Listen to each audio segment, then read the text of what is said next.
신장은 혈액을 여과하여 노폐물과 독소를 제거하고 전해질, 혈압, 체액을 조절하는 우리 몸에 매우 중요한 역할을 하는 기관입니다. 그러나 점차 서구화되어가는 식생활과 인구의 고령화 등으로 인해 최근 5년간 신장병 환자 수는 무려 36%나 증가하면서 그 심각성이 대두되고 있습니다. 신장의 상태를 정확히 알기 위해서는 혈액 검사나 소변 검사를 해봐야 알겠지만 문제는 신장이 90% 가까이 망가지는 말기까지도 눈에 띄게 자각할 수 있는 뚜렷한 증상이 없다 보니 넋놓고 있다가 병을 키우는 경우가 많다고 합니다. 하지만 신장의 기능이 완전히 손실되기 전 우리 몸에서 나타나는 몇 가지 신체적인 신호가 있다고 하는데요.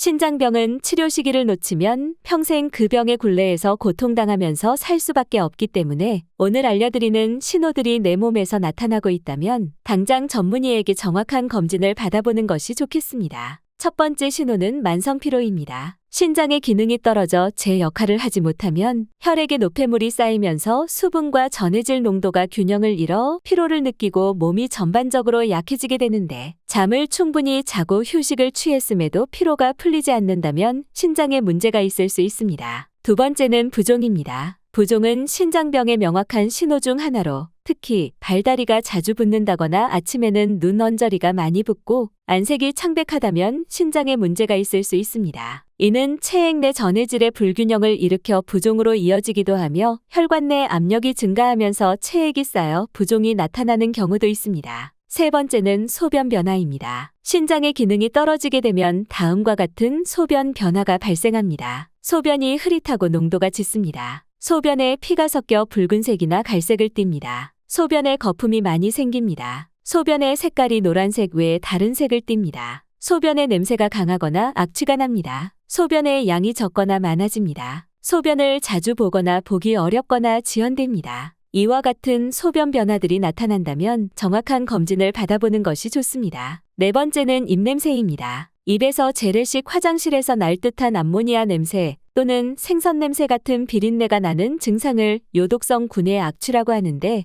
콩팥 기능이 떨어져 제대로 걸러지지 않은 노폐물이 혈액을 통해 침으로 배출되면서 유발되는 증상으로 꼬박꼬박 양치를 해도 나아지지 않기 때문에 이러한 증상이 지속된다면 신장 질환을 의심해봐야 합니다. 다섯 번째는 가려움입니다. 가려움은 신장 질환자의 절반 이상이 겪는 증상으로 신장이 혈액 속 수많은 독소를 소변을 통해 배출하지만 신장의 기능이 떨어지면 노폐물들이 피부에 축적되면서 가려움증, 두드러기, 건선 등의 피부 질환이 발생할 수 있습니다. 여섯 번째는 요통입니다. 흔히 허리가 끊어질 듯 아프면 디스크 같은 척추 질환으로 생각하기 쉽지만 신장에 문제가 생겼을 때도 허리의 통증과 함께 경우에 따라 옆구리 통증 또는 양 허벅지 바깥쪽에도 통증이 발생할 수 있습니다. 전에 없던 허리 근육통이 갑자기 생기면서 배뇨통, 빈뇨, 절박뇨 등 비뇨기 증상을 동반한다면 반드시 정확한 검사를 하는 것이 좋습니다. 일곱 번째는 식욕부진입니다. 신장병으로 인한 식욕 저하는 신장 기능 저하로 인해 체내 독소가 제대로 빠져나가지 못해 체내 탈수나 부종 등으로 인한 위장장애가 발생할 수 있으며 구역감이나 메스꺼움, 소화불량 등의 증상을 동반할 수 있습니다. 여덟 번째는 빈혈입니다. 신장 기능이 30% 이하로 떨어지면 신장으로부터 적혈구 생성인자가 잘 분비되지 못하게 되어 빈혈이 발생하게 됩니다. 또한 신장병으로 인해 빈혈을 유발하는 노폐물 농도가 증가하면 이 역시 빈혈의 원인이 됩니다. 신장 질환자들은 무엇보다 먹는 음식이 중요할 수밖에 없겠죠.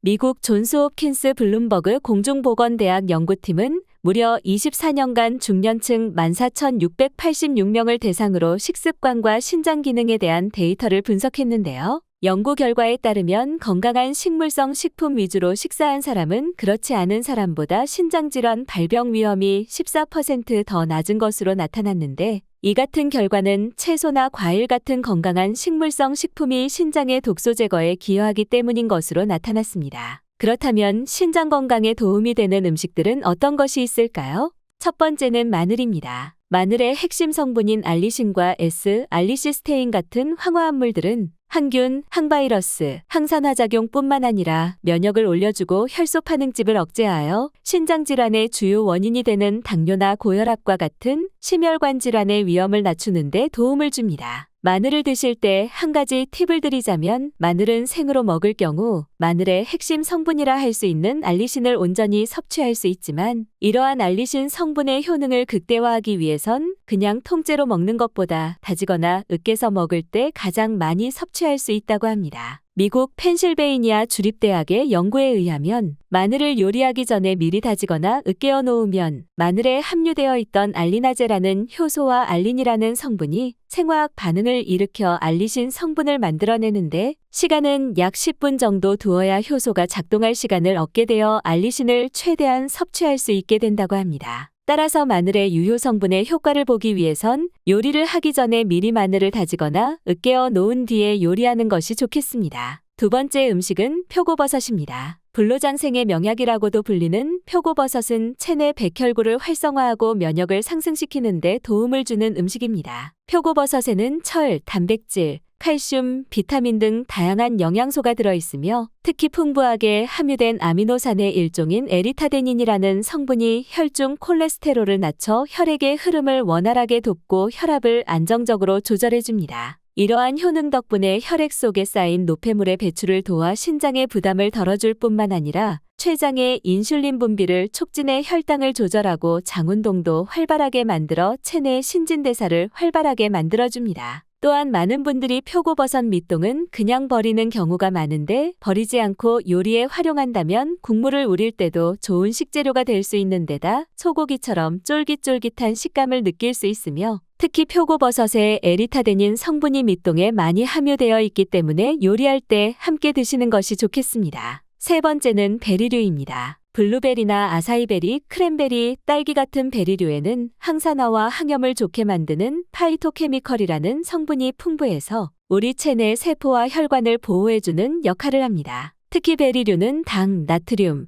칼륨, 인이 낮아서 신장의 부담을 덜어줄 뿐만 아니라 섬유질과 각종 비타민이 풍부해서 심혈관 건강에도 도움을 주는 식품입니다. 신장이 좋지 않으신 분들은 칼륨과 인배설이 어렵기 때문에 베리류가 좋은 대안이 될 수 있겠습니다. 네 번째는 양배추입니다. 양배추나 브로콜리, 콜리플라워 같은 십자화과 채소들은 신장에 독이 될 수 있는 칼륨과 인의 함량이 다른 채소보다 낮은 반면 각종 비타민과 식이섬유는 풍부한 데다 90% 이상이 수분으로 이루어져 있어 이뇨작용에도 도움이 됩니다. 또한 십자화과 채소 특유의 식물성 화합물인 글루코시놀레이트와 설포라판 성분이 풍부해서 염증 완화에도 좋은 채소입니다. 다섯 번째는 아스파라거스입니다. 수세기 동안 아스파라거스는 비뇨기를 치료하는 완벽한 식품으로 알려져 있는데요. 아스파라거스에는 이뇨작용을 돕는 글리코시드와 사포닌 같은 천연 화합물이 풍부해서 콩팥 내의 세포 활동을 활성화시키고 요로결석을 만드는 산과 염분을 용해시키기 때문에 신장에 좋은 식품이 될 수 있습니다.